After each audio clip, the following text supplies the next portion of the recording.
지난주 말씀에 이어서 오늘도 헌금 설교를 하게 돼서 여러분들 살짝 놀라셨죠? 사실 지난주 헌금 설교, 11조 설교는 좀 개념을 살펴보았다고 한다면 오늘 헌금에 대한 설교는 좀 실천에 관련된 그런 말씀일 것 같습니다. 우리가 헌금을 어떻게 해야 되는지에 대해서 우리가 함께 시간을 가지고 은혜를 나누도록 하겠습니다. 천주교의 신부와 또한 기독교의 목사와 또한 랍비 세 사람이 교회와 회당에서 모은 헌금을 어떻게 분배할 것인가에 대해서 논의를 하고 있었습니다. 헌금의 일부는 자선 사업에 돌려지고 또 일부는 신부와 목사 그리고 랍비의 생활비로 쓰기로 결정하고 의견들을 모으는 중에 이러한 이야기들이 나옵니다. 천주교 신부가 제안합니다. 하나님께 얼마만큼 바칠 것인가에 대한 좋은 방법이 있습니다. 저는 먼저 땅에 줄을 긋고 제가 가진 돈 전부를 공중에 던집니다. 줄 오른편에 떨어진 돈은 하나님께 드리고 왼편에 떨어지면 제 주머니에 집어넣습니다. 그렇게 썩 좋은 방법이 못 되네요 하고 목사님이 말합니다. 저는 땅에 원을 그려놓고 내 돈을 공중에 던지지요. 원 안으로 떨어진 돈은 하나님의 소유이고 원 바깥에 떨어진 것은 내 것으로 간주합니다 라고 얘기했답니다. 그러자 유대교의 랍비가 돌아서서 21번 크게 쉬고는 저는 제가 가진 모든 것을 다 주께 바칩니다 라고 말했습니다. 그랬더니 이 두 분이 그 사람 그만 웃기시오. 뭐 모든 걸 다 바친다고요? 이 두 사람이 비웃으며 말합니다. 그때 랍비는 이렇게 얘기합니다. 그렇소. 저는 하나님을 향하여 나의 돈 전부를 던집니다. 그리고서는 이렇게 말하지요. 땅에 떨어진 것은 모두 제 것입니다. 그리고 공중에 머무는 돈은 당신의 것이옵니다 라고 얘기를 했답니다. 랍비의 지혜는 정말 탐이 납니다. 그저 재미있는 예화로 볼 수도 있지만 우리는 사실 이 예화를 통해서 많은 것을 생각을 할 수가 있습니다. 하나님을 나의 구주로 알고 교회를 섬기며 신앙생활을 하는 성도들에게 헌금에 대한 부정적 이미지는 그리 없을 것입니다. 교회를 다니지 않는 비그리스도인들 혹은 교회에 대해서 적의를 품고 있는 안티크리스찬들은 헌금을 목사가 다 가져가는 것으로 이해를 합니다. 아니 그렇게 이해를 해야 저들은 속이 편합니다. 그래서 목사가 다 해먹는다고 생각해서 목사라는 단어를 서슴지 않고 내뱉으죠. 교회를 일반 회사에 비할 것은 아니지만 여러분 회사의 사장, 회장이 그 회사의 이익을 다 먹습니까? 다 가져갑니까? 그렇지 않아요. 교회는 더더욱 그렇습니다. 교회를 다니시며 그 사정을 아시는 성도님들은 그렇게 생각하지 않으실 겁니다. 혹 목사가 여러분의 헌금을 다 가져가서 호의호식하면서 산다고 생각하신 분 있을까 모르겠습니다. 근데 자신 있게 말씀드립니다. 여러분의 피와 땀과 정성이 담긴 이 헌금을 절대 목사들이 다 먹는 것 아닙니다. 만약 그렇게 생각하신다면 큰 오해이자 또한 오해이시고 또한 정말 궁금해서 교회 지출 내역을 보겠습니다 하면 저한테 오십시오. 다 보여드릴 수 있습니다. 정말 생각대로 목사들이 다 해먹었네? 그런다면 여러분들 절대 헌금 안 하셔도 됩니다. 그러면 헌금이라는 것은 무엇일까요? 문자적으로는 선물 또 예물, 봉헌되어지는 것, 바치는 것이라는 뜻을 가지고 있습니다. 즉 하나님의 은혜에 감사함으로 하나님께 드리는 예물이 바로 이 헌금입니다. 간혹 이 헌금을 연보라는 말과 혼동해서 사용하는 경우가 있습니다. 그리고 신약성경 연보라는 단어가 너무 많거든요. 근데 이 연보와 헌금은 그 성격과 개념 자체가 다릅니다. 헌금은 앞에서 말씀드렸듯이 하나님의 은혜에 감사함으로 하나님께 예물을 드리는 것, 봉헌을 하는 것이고요. 이 연보라는 것은 쉽게 말하면 모금의 성격입니다. 우리가 가끔 이제 목사님 광고 시간에 포항에 이제 큰 물난리가 났으니까 우리가 이렇게 십시일반 모아서 우리 헌금해서 보내주십시다. 아니면 어떤 우리 성도님이 큰 일을 당해서 좀 어려우니까 우리가 좀 도와주십시다라고 했을 때 모아지는 모금의 성격, 이것을 연보고 그것이 아닌 정말 하나님 은혜 감사함으로 하나님께 드려진 것은 헌금. 그래서 여러분 헌금과 연본을 사실 구별할 필요가 있습니다. 하나님께 봉헌한 것은 은혜로 구원받고 하나님의 백성된 자의 당연한 의무며 특권으로서 구약시대에서부터 내려오는 관습이었습니다. 민수기 31장 50절 말씀 보면 우리 각 사람이 받은 바 금 패물 곧 발목고리, 손목고리, 인장반지, 귀고리, 목걸이들을 여호와께 헌금으로 우리의 생명을 위하여 여호와 앞에 속죄하려고 가져왔나이다 라는 말씀이 있습니다. 구약시대에는 율법에 따라서 11조와 예물을 하나님께 바쳤고 또 초대교회 시대에는 성례전에 쓸 우리가 잘 아는 주의 만찬, 성찬식과 같은 것이죠. 이 성례전에 쓸 떡과 포도주 등을 가지고 와서 드리거나 또한 가난한 사람들을 구제하기 위해서 먼저 하나님께 예물을 드렸습니다. 구원의 은혜를 경험한 성도는 자신이 소유의 최종권자가 아니라 단지 하나님의 청지기로서 하나님의 것을 관리한다는 그런 의식을 가지고 얻은 수익을 하나님의 사업을 확장하는 데 있어서 기쁘게 사용할 수 있어야 함을 의미합니다. 즉 하나님의 은혜에 대한 감사와 사랑이 넘쳐서 자발적으로 하나님이 하신 일에 동참하는 기쁨의 표시가 곧 헌금인 것입니다.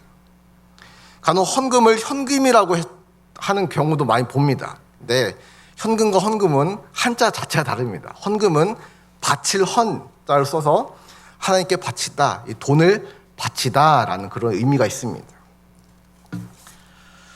이 헌금에 대한 역사를 살펴보면 초대교회 때는 성전에 쓸 떡과 구제를 목적으로 물질을 드리는 일이 있었습니다. 그러다가 4세기에 들어와서 교회 운영을 위해서 자발적으로 헌금이나 헌물을 하게 되었습니다.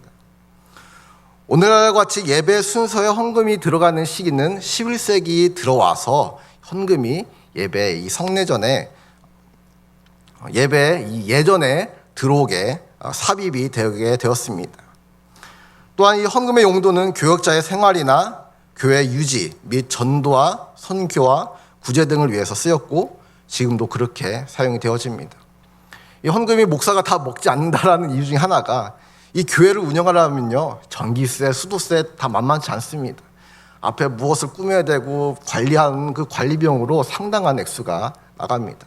그리고 우리가 편하게 예배드릴 수 있는 많은 것들을 또 제공하기 위해서도 우리는 이 헌금이 꼭 필요한 것입니다. 그렇다면 헌금은 왜 할까요? 첫 번째, 내가 가진 것은 하나님의 것을 인정하는 것이며 두 번째로 하나님께 감사의 마음에 표현하는 기회가 바로 이 헌금하는 것입니다. 여러분 주일 예배를 드리는 상상을 한번 해보십시오. 지금 수요 예배 때는 많은 것이 우리가 생략되어지고 주일 예배 때는 많은 것이 또한 첨가되어지는데 기도를 하고 또 말씀을 듣습니다. 그리고 찬양을 하고 또 헌금도 합니다. 그런데 여러분 헌금을 왜 하는 걸까요? 예배 순서에 있어서 아니면 옆 사람이 하니까 우리는 또 헌금 바구니를 또 돌리잖아요. 교회마다 또 다릅니다. 헌금 바구니를 돌리는 교회도 있고 저희 또 뒤에도 헌금함이 있는 것처럼 들어올 때나 나갈 때 헌금함에 넣고 나가고 예배 때도 헌금 순서에 있을 때 재무위원들이 열쇠를 따고 헌금을 이제 구별해서 갖고 오는 이렇게 하는 교회들도 있고 여러 모양으로 하죠. 다른 성도들이 하니까 아니면 또 교회에 인도하신 분이 교회 헌금은 이렇게 이런 것을 하는 거야. 주일 헌금도 있고 감사 헌금도 있고 무슨 헌금도 있고 무슨 헌금도 있고 알려줘서 하는 경우들도 있을 것입니다. 저는 헌금에 대해서 이렇게 생각합니다. 하나님께 나의 마음을 드릴 수 있는 최고의 소중한 기회가 바로 이 헌금이라는 것입니다. 헌금을 드린다는 것은 내가 가진 것은 내 것이 아니라 하나님께 받은 것이라는 사실을 깨닫고 시인하는 것이 바로 이 헌금의 행위입니다. 또한 하나님께서 나에게 주신 것들에 대해서 감사의 표현으로 헌금을 드립니다. 꼭 돈이 아니어도 됩니다. 여러분의 시간, 여러분의 달란트, 은사 이런 것들이 다 헌금으로 우리가 하나님 앞에 드려질 수가 있습니다. 고린도서 8장 12절을 세번역 성경을 보면요. 기쁜 마음으로 각자의 형편에 맞게 바치면 하나님께서는 그것을 기쁘게 받으실 것입니다. 하나님께서는 없는 것까지 바치는 것을 바라지 않습니다. 라고 말씀합니다. 헌금할 때는 내가 드릴 수 있는 최선을 기쁘게 드리는 마음이 중요하다라는 것입니다. 형편에 맞지 않게 너무 많은 돈을 헌금을 하고 괜히 뒤돌아서서 배 아프고 아깝다라는 생각이 드는 것은 하나님을 바라보지 않아서일 것입니다. 또 하나님 또한 그런 마음 또한 원치 않으실 것입니다. 옆에 사람이 얼만큼 드린다 해서 그만큼 내야 하는 것이 결코 아니라는 것입니다. 마음이 들어있지 않는 물질은 아무리 많아도 하나님과는 전혀 상관없는 물질이 되어버리는 것입니다.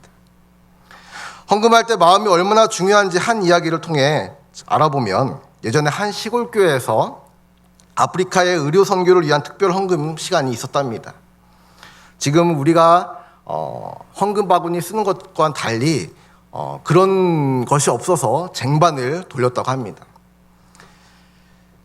그런데 한 어린아이가 그 쟁반 위에 떡하니 올라갑니다. 성도는 난리 났죠. 쟤가 왜 저기 올라가나. 야, 빨리 내려와. 이게 헌금 시간이야. 라는데 이 아이가 올라갑니다. 여단쳤습니다. 근데 그 아이가 이렇게 얘기합니다. 지금 저는 돈이 없어요. 하지만 저는 아프리카 선교를 위해서 제 몸을 바칠 거예요. 라고 하면서 자신 하나님 앞에 헌금으로 드렸답니다. 그의 선하고 귀한 마음을 받으신 하나님은 그를 의사로, 또 탐험가로, 지리학자로, 무엇보다 복음을 전하는 귀한 아프리카 선교사로 세웠다고 합니다. 그는 우리가 너무나 잘 아는 리빙스턴이라는 사람입니다. 우리가 헌금에 대한 성서의 가르침 한번 보도록 하겠습니다. 목회자가 교회에서 다루는 이슈 중 많은 조심스러운 것들이 있는데 그 중에 하나가 바로 이 헌금이죠. 그래서 어떤 교회는 헌금 설교를 많이 하는 교회도 있고요. 헌금 설교를 한 번도 안 하는 교회들도 있습니다. 왜냐하면 이게 좀 되게 민감하다라고 생각을 하기 때문일 것입니다. 그렇다고 그렇게 외면해 버릴 간단한 문제가 또 아닙니다. 하나님 앞에서 헌금이 지닌 의미와 나 자신의 신앙에 끼치는 영향이 생각보다 이 헌금이 많이 끼치기 때문에 사실 헌금 설교는 강단에서 꼭 되어야 하는 설교가 바로 이 헌금입니다. 왜냐하면 우리들도 아까도 제가 얘기했듯이 헌금할 때 헌금 교육을 받지 않고 옆에 사람이 하니까, 앞에 날 인도하신 분이 하라니까, 남들이 눈치 보이니까 해버리면 헌금에 대한 올바른 인식이 정립이 되어지지 않은 채 헌금을 하게 되는 것이죠. 이런 우리가 온전히 마음을 실어서 할 수가 없는 것입니다. 그래서 헌금에 대한 설교, 헌금에 대한 정의는 주기적으로 있어야 합니다. 특히 헌금에 대한 특히 11조에 대한 대표적인 말씀이 오늘 본문 말라기서 말씀입니다. 그 대표 문장이 바로 하나님을 시험하여 보라 라는 말씀으로 저는 대표 문장을 뽑고 싶습니다. 특별히 오늘 말씀 7절 말씀 보면, 만군의 여호와가 이르노라 너희 조상들의 날로부터 너희가 나의 규례를 떠나 지키지 아니하였도다. 그런즉 내게로 돌아오라. 그리하면 나도 너희에게 돌아가리라 하였더니 너희가 이르기를 우리가 어떻게 하여야 돌아가리이까 하는도다. 돌아감에 대한 이 단어가 이 한 구절 안에, 한 절 안에 3번에 걸쳐서 나옵니다. 이 돌아오라는 말씀에 이스라엘은 어떻게 하나님께 돌아갈 수 있는지 묻습니다. 하나님은 온 나라가 주님 것을 도둑질해 저주받았다며 온전한 11조로 그분을 시험해보라 라고 말씀하십니다. 여러분, 나를 시험해봐라 라고 할 때 이것은 대단한 자신감 없이는 불가능한 선포입니다. 하나님, 만군의 하나님, 전능자, 만왕의 왕, 또 땡땡땡 그 무엇으로도 칭송해도 다 표현하기 어려운, 오히려 한 단어로 한정하기에 벅찬 분이 바로 하나님이십니다. 그러나 하나님께서 이스라엘 백성에게 온전한 11조, 온전한 예배, 온전한 헌신을 요구하고 계십니다. 사실 하나님은 돌들로도 나무들로도, 즉 자연으로도 칭송받으실 분인데 굳이 말 안 듣고 매번 배반하는 그 인간에게 요구하시고, 하나님은 하나도 득이 되지 않는 약속을 하시죠. 하나님은 내 조건에 따르면 하늘 문을 열고 너에게 복을 쌓을 곳이 없도록 붙지 아니하나 보라 라고 하면서 하나님은 선포를 하십니다. 여러분, 주식을 하는 이유가 무엇입니까? 전 주식을 잘 몰라요. 주식을 해본 적도 없고 어떻게 하는지도 모르고 관심을 갖는데 어떻게 할 엄두나 용기도 없고 그 말한 시드머니도 없습니다. 근데 주식을 하는 이유가 무엇입니까? 내가 선택한 회사, 이 회사가 사회에 공헌을 하고 또 좋은 영향을 끼치는 것은 당연하고요. 이 선택한 회사, 이 종목이 잘 되고 분명 수익을 얻을 수 있으리라라는 보장과 기대를 하고 가지고 아마 주식을 하는 것일 겁니다. 그런데 어떻습니까? 주식 하시는 여러분들 잘 됩니까? 생각만큼 쉽지 않죠? 빡빡빡빡 올라갈 것 같은데 내 마음과 다르게 늘 내려가죠. 생각대로, 내 기대대로, 내가 연구한 대로 다 된다면 정말 이 자리에 있는 분들은 전 세계 모든 사람들 다 부자가 되어 있을 것입니다. 엄청난 재산가가 되어 있을 겁니다. 어렵습니다. 하지만 말라기서에서 하나님은 이 불확실한 주식시장과는 달리 확실한 수익을 우리에게 말씀하시면서 그를 믿고 세상에서 돌이킬 것을 하나님은 말씀하고 계신 것입니다. 하나님, 너희의 온전한 11조를 성전 보물 보관소로 가져와서 내 성전 곳간이 넉넉해지게 한번 채워봐. 이 일을 가지고 나를 한번 시험해봐라 라고 말씀하고 있는 것입니다. 내가 너희에게 하늘을 열어주지 않는지, 너희가 감히 꿈도 꾸지 못할 복들을 너희에게 쏟아 부어주는지 안 주는지, 메뚜기도 접근 못하고 열매도 떨어지지 않는 그 아름다운 땅을 아름다운 땅이라고 칭송받도록 하겠다는 나 만군의 하나님의 선포다 라고 하면서 하나님은 그를 시험해보라고 11조를 내면서 시험해보라 라고 말씀하고 있는 것입니다. 이 11조는 하나님께서 나의 주인 되심을 고백하는 바로 믿음의 헌물, 믿음의 고백입니다. 나를 지으셔서 이 땅에 태어나게 하시고 먹이시고 입히시는 나의 참된 주인이신 주님께 10분의 1을 우리는 드림으로써 나의 모든 재정의 주인은 하나님이시며 또 나의 모든 공급자이심을 믿는 믿음의 행위가 바로 11조를 드림의 행위인 것입니다. 건강 주시고 직장 주시고 능력 주셔서 감당할 수 있게 하신 주님께 고백하는 최소한의 순종의 모습이 바로 11조라는 것입니다. 의식주의 모든 것을 공급해 주시는 살아계신 하나님 아버지를 증명하는 방법이 바로 이 11조라는 것입니다. 그런데 이 11조에 대한 설교를 하면 대개 세 가지의 반응이 나온다고 합니다. 첫 번째로 은혜를 받고 나도 온전한 11조를 들여서 축복된 삶을 살아야겠다라는 그런 다짐을 하는 성도와, 두 번째로 자기와는 아무런 상관이 없는 말로 일축하고 그냥 흘려 듣고 버리는 성도, 세 번째로 목사가 헌금 강조를 한다고 비평하면서 스스로 시험의 구덩이로 빠지는 성도, 이렇게 세 부류의 성도가 이 11조 또 헌금 설교를 하면 생긴다라고 합니다. 우리는 어디에 속해 있습니까? 1번, 2번, 3번 스스로 한번 생각해 보시기 바랍니다. 와, 저 송 목사 저렇게 안 봤는데 야, 이 기회를 틈타서 11조 설교, 헌금 설교 막 해대네. 오늘 주제가 주제이다 보니 저의 신앙 강의에 나올 수밖에 없는 것 같습니다. 전에 어머니께서 늘 아버지께서 이제 목회를 하시면서 이제 아버지는 늘 그 목회지마다 좀 다르긴 했는데 매달 둘째 주에 이렇게 사례비를 받으셨어요. 그럼 또 시골 교회는 대부분 뭐 계좌 이게 아니라 다 현금 막 이렇게 세가지고 뭉치해가지고 이렇게 드립니다. 그걸 들고 이제 아버지가 어머니를 드려요. 그러면 어머니는 그 11조가 아니죠. 그 사례비 받은 것에 손을 얹고 기도를 합니다. 기도를 하시고 가장 먼저 하시는 것이 헌금 분배예요. 11조 그때 뭐 80만 원 이렇게 받을 때 11조 이제 8만 원, 예.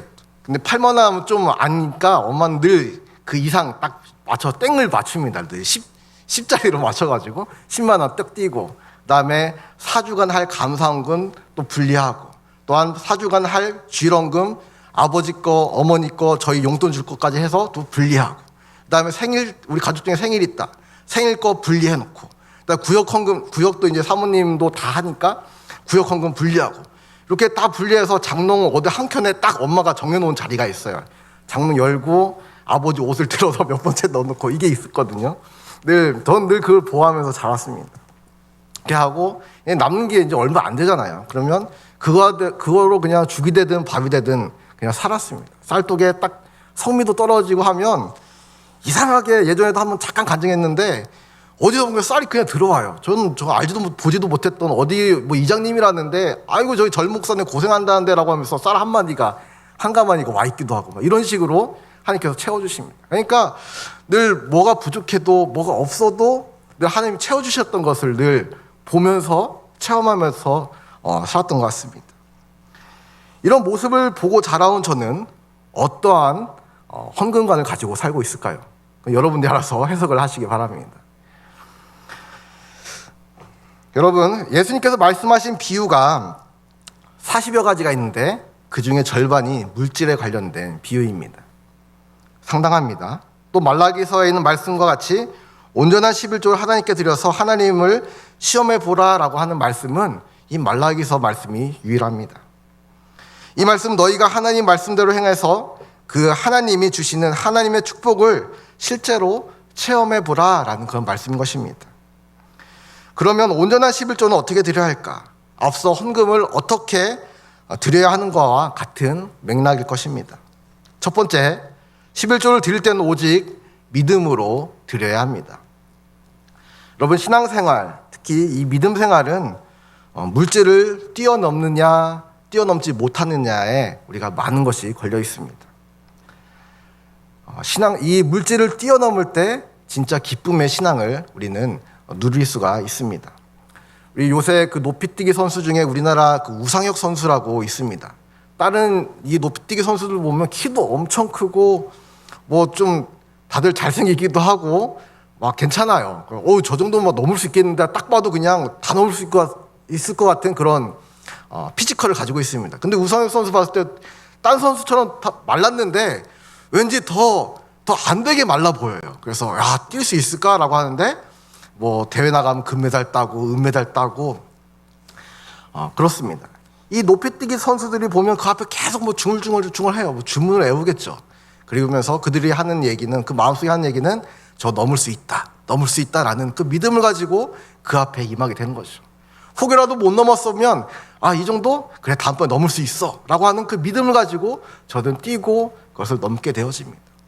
신앙생활 이 물질관도 마찬가지입니다.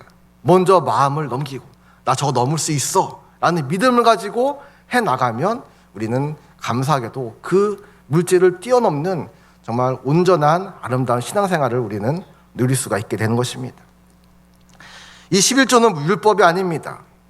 지난주에도 잠깐 언급되었던 것처럼 아브라함은 멜기세덱이라는 제사장에게 온전한 11조를 드림으로 그 물질의 축복을 받게 되어집니다. 또 야곱은 루스강야, 나중에는 여기를 베델이라라고 부르는데 이 루스강야에서 꿈에 하나님을 만나고 그때부터 11조를 드릴 것을 하나님 앞에 약조하고 서원하고 열심히 실행함으로 또 하나님께서 축복하는 축복의 사람이 되었습니다. 믿음은 우리들의 삶에 하나님을 가장 먼저 두는 것이 바로 믿음 생활입니다.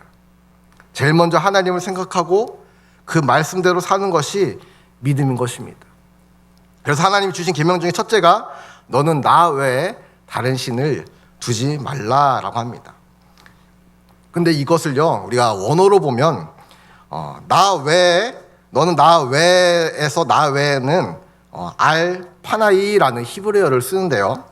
나의 얼굴 앞에 나의 얼굴 위에라는 단어로 쓰여집니다. 이것이 나 외에는이라는 말도 쓰여질 수 있지만 내 얼굴 앞에 내 머리 위에 그러니까 나보다 먼저 무엇을 두지 말라라는 것이죠. 즉 너는 내 앞에 그 어떤 신들도 두지 말라고 말씀하고 있는 것입니다. 믿음은 내 삶의 가장 앞자리는 내 삶의 운전석은 내 삶의 가장은 바로 하나님임을 알고 그를 우리 앞에 두고 그를 쫓는 것이 바로 믿음 생활, 신앙 생활이라는 것입니다. 그러므로 그러한 믿음이 있을 때만이 우리는 온전한 11조를 드릴 수가 있습니다.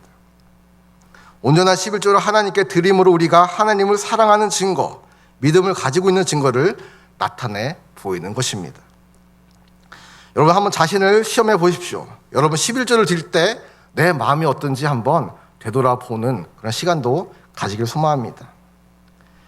하나님 앞에 온전한 11조를 드리는 것은 곧 자신을 드리는 것을 의미합니다.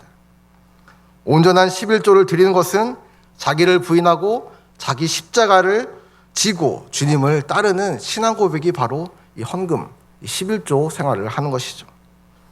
그러므로 11조를 드리는 사람은 믿음과 확신의 축복을 누릴 수가 있게 되어집니다. 두 번째로 11조를 드릴 때는 철저하게 감사함으로 드려야 합니다. 11조는 감사함으로 하나님께 드려야 합니다. 감사할 줄 아는 사람은 축복의 기적을 경험하게 될 것입니다. 감사할 줄 모르는 사람은 기적이 무엇인지 축복이 무엇인지도 모르고 지나갑니다. 하나님께 감사의 표현으로서 가장 중요한 방법이 온전한 11조를, 온전한 헌금을 분별하여서 드리는 것이죠. 하나님께서는 우리에게 건강과 또한 생명과 건강과 가정과 또 물질과 또한 자녀들과 기업과 온갖 좋은 것들을 우리에게 모두 거저 은혜로 주셨습니다. 우린 이것에 대해서 은혜를 갚을 필요는 없지만 감사는 할 줄 알아야 합니다. 대인관계에 있어서도 마찬가지입니다. 감사는 이 대인관계에 있어서 꼭 필요하죠. 사실 은혜라는 것 자체가 갚을 필요가 없는 것이죠. 근데 우리가 은혜를 많이 받다 보면 내가 이렇게 부족한데 내가 이 은혜를, 이 정말 배려를 받아도 될까? 어떻게 갚아드릴까? 했는데 은혜라는 것은 갚지 않아도 되는 겁니다. 하지만 은혜를 받았으면 그 마음에 감사함, 나 연약함을 이렇게 은혜로 갚아주시는구나, 은혜로 함께 하시는구나 할 때 그 감사함 가지고, 이 감사함을 하나님께 어떻게 돌려드릴까? 신앙생활 하면서는 헌금과 헌신과 물질일 수 있지만 또 우리가 세상에 나가서는 이 감사함을 사람들을 구제하고 또 섬기며 사람을 일으켜주며 저들과 함께 동행해 주는 것, 이런 것들로 표현될 수가 있는 것입니다. 하나님께서는 분명히 약속해 주셨습니다. 열왕기상 11장 38절 말씀 보면, 내가 만일 내가 명령한 모든 일에 순종하고 내 길로 행하며 내 눈에 합당한 일을 하며 내 종 다윗이 행함 같이 내 율례와 명령을 지키면 내가 너와 함께 있어 내가 다윗을 위하여 세운 것 같이 너를 위하여 견고한 집을 세우고 이스라엘을 내게 주리라 라고 말씀합니다. 하나님은 약속을 우리에게 하시고 성취해 나가십니다. 세 번째로 11조를 드릴 때는 즐거운 마음으로 기꺼이 드려야 합니다.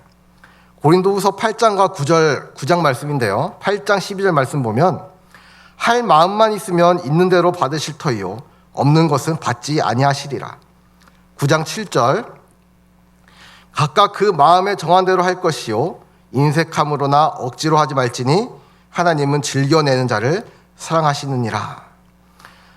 특별히 고린도후서 8장 12절에 있는 대로 받으실 터이요 라고 할 때 여기서 받으실 터이요의 주체는 바로 하나님입니다. 고린도 교인들의 구제헌금이 가시적으로는 예루살렘 교회의 가난한 성도들에게 도움이 되겠지만 궁극적으로 받으시는 분은 하나님이라는 사실이 무척 중요합니다. 이것은 달리 말해 고린도 교인들이 예루살렘 교인들을 위한 구제헌금을 할 때 누구를 돕는다는 생각을 해서 안 되며 다만 하나님께 드린다라는 그런 겸손한 마음을 가져야 한다는 것입니다. 또한 이 두 구절, 고린도후서 8장과 9장 이 두 구절에서 중요한 것은 하나님께서 헌금을 받으실 때 드려진 것의 양을 보시는 것이 아니라 드리는 사람의 마음을 중요하게 보신다라는 것을 이 말씀은 우리에게 의미하고 있는 것입니다. 네 번째로 11조를 드릴 때는 성실한 마음으로 정직하게 드려야 합니다. 지루하시죠? 자꾸만 헌금 얘기, 반복된 얘기. 여러분 한 장밖에 안 남았습니다. 이것만 하고 끝납니다. 본문 말라기서 3장 10절 말씀 제가 한번 다시 보면, 만군의 여호와가 이르노라 너희의 온전한 11조를 창고에 들여 나의 집에 양식이 있게 하고 그것으로 나를 시험하여 내가 하늘 문을 열고 너에게 복을 쌓을 곳이 없도록 붙지 아니하나 보라 라고 말씀합니다. 여러분 온전한 11조의 반대는 온전하지 못한 11조겠죠. 당시 하나님의 백성들은 열심히 11조를 했습니다. 하지만 열심히 했지만 온전하게 하지 않았음을 하나님은 지적하고 있는 것입니다. 성실한 마음으로 하지 못했습니다. 우리들의 모습을 돌아보면 우리도 마찬가지입니다. 그래서 하나님은 온전한 11조를 드려라 라고 말씀하십니다. 간혹 이런 질문하시는 분이 있습니다. 목사님, 11조는 세전 11조를 해야 됩니까? 세후 11조를 해야 됩니까? 라는 그런 이야기를 심심치 않게 들어요. 저도 이것을 예전에도 많이 들었고 지금도 듣습니다. 그래서 마음대로 해 라고 얘기하는데, 그런 얘기를 들으면 성경에 세전으로 했나 세후로 했나 이런 얘기 있었나? 막 찾아보게 돼요. 근데 그런 말씀이 없어요. 어떻게 드려도 상관없습니다. 믿음의 분량대로 하면 되는 것입니다. 가령 수입이 930만 원이 된다고 칩시다. 와, 엄청 많죠. 930만 원이 된다고 치면 뭔가 이게 딱 93만 원 하면 되잖아요. 11조니까. 근데 저 같은 경우는 이 93짜리가 마음에 안 들어서 100을 할 수가 있겠죠. 100만 원 해도 되는 것입니다. 10의 2조를 하셔도 하나님은 뭐라 하지 않고요. 교회도 뭐라고 하지 않습니다. 왜 11조 하시지? 왜 10의 2조를 하십니까? 10의 5조를 하십니까? 아유, 상관없습니다. 더 하셔도 되는 거고요. 이거는 하나님과 나와의 관계이지 뭐 어디 규정이 있어서 그런 것은 아닙니다. 세전 11조를 하셔도 되고요. 세후 다 띄고 11조를 하셔도 되고. 근데 그 마음을 우리가 하나님 앞에 어떻게 두느냐, 그것을 하나님께서 어떻게 받으실 건가 라는 것을 우리는 늘 염두에 두고 주 앞에 구별하여 드리는 것이 참 중요한 것 같습니다. 중요한 건 형식적인 11조를 하지 말아야 한다라는 것입니다. 하나님 앞에 11조를 드린다라고 하면서 내 마음대로 감하고 깎아서 형식적인 11조를 하면 하나님도 분명 우리의 축복을 깎아서 주실 수도 있습니다. 내가 아는 하나님이라면, 제가 아는 하나님은 깎아서 주실 분은 아니지만 여러분들에게 경각심을 주기 위해서 깎아서 주실 하나님 한번 얘기를 해봅니다. 고린도후서 9장 6절에 이렇게 얘기합니다. 이것이 곧 적게 심는 자는 적게 거두고 많이 심는 자는 많이 거둔다 하는 말이로다 라고 합니다. 또 주님은 누가복음 6장 38절에서 주라 그리하면 너에게 줄 것이니 곧 후이되어 누르고 흔들어 넘치도록 하여 너에게 안겨주리라. 너희가 헤아리는 그 헤아림으로 너희도 헤아림을 도로 받을 것이니라 라고 말씀합니다. 제가 그래서 앞에 깎아서 주신다고 얘기했던 게 이 말씀대로 제가 나름의 그냥 저만의 해석을 한번 해본 것입니다. 하나님은 성실한 마음으로 11조를 드리는 사람에게 넘치도록 축복해 주신 것을 믿으시길 소망합니다. 구약시대에는 하나님께 제사를 드리기 위해서 양이나 다른 번제물들을 가져오면 제사장이 그러한 제물을 다 검사를 합니다. 그래서 그 검사에서 합격되어야지만 제물로 쓸 수가 있습니다. 만약에 뭐 흠이 있거나 뭐가 있거나 하면 이 사람은 제물을 드릴 수 없고 속죄를 할 수가 없게 되어집니다. 가장 우수하고 가장 좋은 것으로 구별하여 성실한 마음으로 드려야 함을 성경에서는 우리에게 이야기하고 있는 것입니다. 마찬가지로 하나님께 드리는 헌금 또한 우리는 잘 분별해서 최고로 정성껏 드려야 하겠습니다. 말씀을 맺겠습니다. 성경의 믿음의 선조들, 우리가 성경 인물을 아는 사람이 있어? 라고 하면 툭 건들 때 나오는 성경 인물들 있잖아요. 우리 앞에부터 나오면 그냥 아브라함, 이삭, 야곱, 요셉, 이 이응자 돌림, 이 집안들 외에 우리는 또 많은 사람들을 알고 있습니다. 뭐 요셉이나 뭐 에스더, 다니엘, 베드로, 나중에는 뭐 바울에 이르기까지 이들의 공통점은 주 앞에서 구별된, 분별된 삶을 살았다라는 것입니다. 즉 저들의 삶 자체가 저들의 삶 자체를 하나님 앞에 맡기고 드렸다라는 것입니다. 저들의 삶 자체가 하나님 앞에 헌신이었고 헌금이었고 헌물이었습니다. 그럴 때 저들에게는 담대한 믿음이 자리했고요. 그 어떠한 환난과 풍파와 모략에도 넘어지지 아니하고 묵묵히 주를 기다리며 주의 임재하심을 기다릴 때에 하나님의 크신 능력과 영광을 맛보고 충성된 종이라 일컬음을 받은 자들이 되었습니다. 오늘 본문 말씀을 보면 온전한 11조를 하나님께 드려서 그것으로 하나님이 하늘 문을 여시고 또한 복을 내려 쌓을 곳이 없도록 붙지 아니하나 시험해 보라고 하셨습니다. 또한 에베소서 5장 10절 말씀에는 주를 기쁘시게 할 것이 무엇인가 시험하여 보라 라고 말씀도 합니다.